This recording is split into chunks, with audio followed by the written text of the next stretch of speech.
Hello everyone, welcome back to my YouTube channel. आज class 12th Hindi के बहुविकल्प प्रश्न की 100 की मोस्ट इम्पॉर्टेंट सीरीज़ चल रही है, 100 क्वेश्चन की, जिसका मॉडल पेपर आज आखिरी है।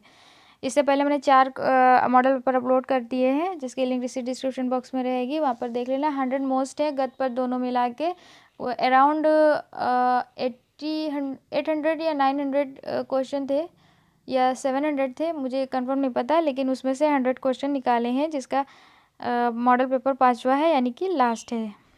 ठीक है, पहला क्वेश्चन है हमारा, शुरू कर लेते हैं। कबीर के गुरु का नाम क्या है? बहुत आसान है और कई बार पूछा जा चुका है, तो ऑप्शन सी सही हो जाएगा, रामानंद। इसके अलावा क्वेश्चन को पॉज करके आप अपना आंसर लगा सकते हैं, कि आपको पता चल जाए कि मैंने इससे पहले जो क्वेश्चन पढ़े हैं वो कितने मुझे याद आ रहे हैं, या मैं कितना उनमें भूल रहा हूँ, या मुझे उसमें कितने क्वेश्चन गेन करने की ज़रूरत है। ठीक है, कबीर के गुरु का नाम रामानंद है।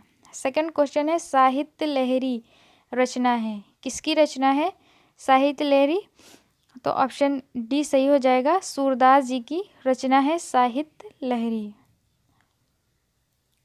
थर्ड क्वेश्चन है, रसमंजरी के रचनाकार है। ज़्यादातर लेखक ही पूछे जाते हैं, तो तीसरे का बी होगा, अग्रदास रसमंजरी के रचनाकार हैं।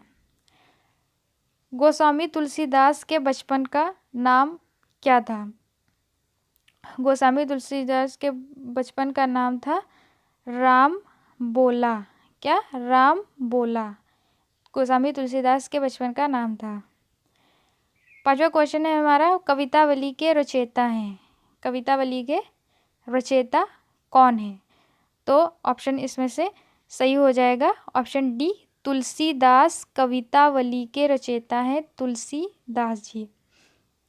ध्यान देकर पढ़ना, जिससे आपको रिवीजन करने की ज़रूरत नहीं पड़ेगी। और इसके अलावा आप पीडीएफ भी डाउनलोड कर सकते हैं, पीडीएफ की लिंक इसी डिस्क्रिप्शन बॉक्स में रहेगी, ताकि आपको रिवीजन करने में कोई दिक्कत ना हो, और जब जो है आप रिवीजन कर लें, या वीडियो को रिवाइंड करके भी देख सकते हैं। सूकर खेत नामक स्थान संबंधित है। छठा क्वेश्चन है हमारा, सूकर खेत नामक स्थान तुलसीदास जी से संबंधित है। निम्नलिखित में से कृष्ण भक्ति शाखा के कवि नहीं हैं। देखो, जब क्वेश्चन हमेशा पढ़ लेना आराम से, इत्मीनान से, कवि है तो या नहीं है तो, नहीं जब आ जाए तो उसमें थोड़ा सा कन्फ्यूजन हो जाता है, कि अब पहले कृष्ण भक्ति की शाखा के कवि है, फ़ौरन लगा दिया सूरदास या रसखान, और इसमें अब पूछा गया है नहीं है, तो आपको बताना है ऑप्शन 7वां का नाभादास सही हो जाएंगे। कृष्ण भक्ति शाखा के कवि नहीं है, मतलब सूरदास जी हैं, नंददास जी हैं और रसखान, तीनों हैं कृष्ण भक्ति शाखा के कवि। नंददास, नाभादास नहीं है। ठीक है, उर्वशी के रचनाकार, मोस्ट इंपॉर्टेंट क्वेश्चन है, कई बार पूछा जा चुका है। उर्वशी के रचनाकार हैं, ऑप्शन बी सही हो जाएगा, रामधारी सिंह दिनकर। रामधारी सिंह दिनकर किस काव्य धारा के कवि हैं? कौन से काव्य धारा के कवि हैं रामधारी सिंह दिनकर? तो ऑप्शन डी सही हो जाएगा, राष्ट्रीय काव्य धारा। ठीक है, राष्ट्रीय काव्य धारा।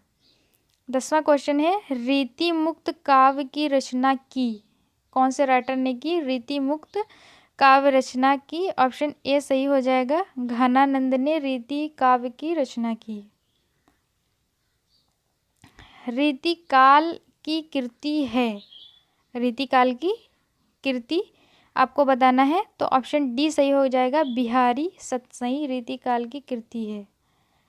कठिन काव्य का प्रेत कहलाते हैं, कौन से राइटर कठिन काव्य का रेत कहलाते हैं? तो ऑप्शन बी सही हो जाएगा, केशव दास कठिन काव्य का प्रेत कहलाते हैं। भिखारी दास कवि हैं, भिखारी दास कवि हैं, तो ऑप्शन बी सही हो जाएगा, रीतिकाल के कवि जो है भिखारी दास कवि कहे गए, ऑप्शन बी सही हो जाएगा। 14वां क्वेश्चन है, अलंकार रत्नाकर के लेखक हैं, इसके राइटर आपको बताना है। अलंकार रत्नाकर के लेखक हैं दलपति राय बंशीधर, दलपति राय बंशीधर, नाम याद रखना। अलंकार रत्नाकर के लेखक हैं दलपति राय बंशीधर। ठीक है, 15वां क्वेश्चन है, नई कविता युग के कवि हैं, नई कविता युग के कवि हैं, तो ऑप्शन ए सही हो जाएगा, भवानी प्रसाद मिश्र। प्रकृति का सुकुमार कवि किसको कहा गया?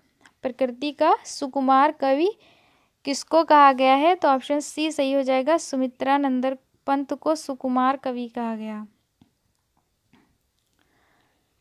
कला और बूढ़ा चांद पर सुमित्रानंद पंत को पुरस्कार प्राप्त हुआ। अगले वीडियो में मैंने आपको बताया था कला और सुमित्रानंदन पंत को किस पर पुरस्कार प्राप्त हुआ था, तो वो वीडियो आप जरूर देखिएगा। मॉडल पेपर 14 था। अब कौन सा पुरस्कार प्राप्त हुआ? पुरस्कार के नाम भी होते हैं, साहित्य अकेदमी, ज्ञानपीठ, मंगला प्रसाद, सोवियत संघ।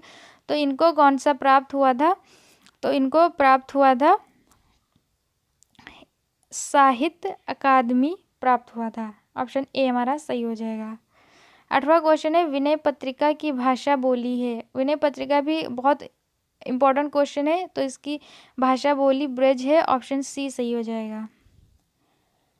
छायावाद काल की अवधि, इसमें भी सन है। सन थोड़ा कंफ्यूजन करते हैं, बट थोड़ा सा दिमाग लगाना क्लियर हो जाएगा। छायावाद की अवधि है, ऑप्शन सी सही हो जाएगा। 1919 से 1938। ठीक है, 1919 से 1938, ऑप्शन सी सही हो जाएगा।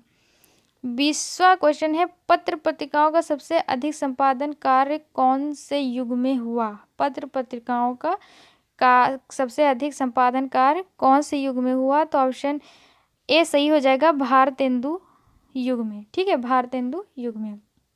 अब 21वां क्वेश्चन है, इसका मैं आंसर आपको नहीं बताऊंगी, आपको इसका आंसर कमेंट बॉक्स में बताना है। अगर आपको पता है तो, नहीं पता है तो कोई बात नहीं, अगर पता है तो कमेंट बॉक्स में बताना। रामचरित में कुल कांडों की संख्या कितनी है? रामचरित वैसे बता दूं मैं, तुलसीदास जी ने लिखी है, और इसमें कुल कांडों की संख्या कितनी है? तो कमेंट बॉक्स में आप ज़रूर बताना, और PDF ज़रूर डाउनलोड करना। ठीक है, तो ये हो गए 100 मोस्ट इंपॉर्टेंट क्वेश्चन बहुविकल्पी प्रश्न के।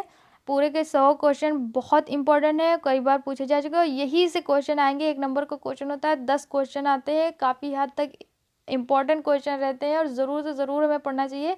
10 मिनट नहीं लगते, 10 नंबर हमें बड़ी आसानी से मिल जाते हैं, और फर्स्ट इंप्रेशन भी हमारा अच्छा जम जाता है। तो ये क्वेश्चन पे ज़रूर ध्यान देना, और मिलते हैं अगले वीडियो में। और इम्पॉर्टेंट जितनी भी चीज़ें हैं वो मैं बताती चल रही हूँ, तो वीडियो को ज़रूर सब्सक्राइब कर देना। और इसके अलावा मैंने 4 इम्पॉर्टेंट निबंध भी बताए हैं, कोरोना वायरस वगैरह वगैरह, ये चारों मैंने इंपॉर्टेंट बताए, वो भी देख लेना। और भी सारी चीज़ें इंपॉर्टेंट बता रही हूँ, क्लास 12th के इंपॉर्टेंट क्वेश्चन इंग्लिश के बताने वाली हूँ, तो इसके लिए चैनल को सब्सक्राइब ज़रूर करना। मिलते हैं नेक्स्ट वीडियो में, तब तक के लिए टाटा बाय बाय।